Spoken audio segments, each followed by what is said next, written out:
هو انا ليه حاسس ان اليوم عدى ومفيش ولا حاجه حصلت؟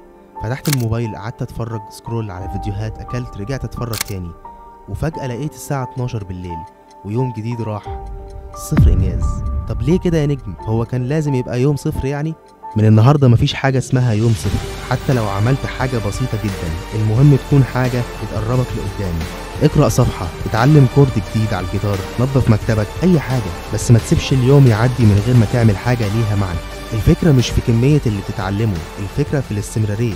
كل يوم حاجة صغيرة، وبعد أسبوع هتتفاجئ قد إيه اتقدمت. حاجة بسيطة في اليوم يساوي فرق كبير.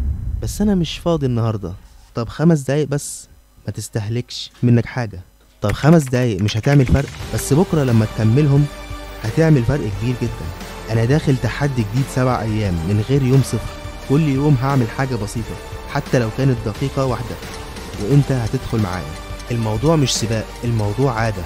ابدأ بحاجة صغيرة النهاردة وكمل بكرة.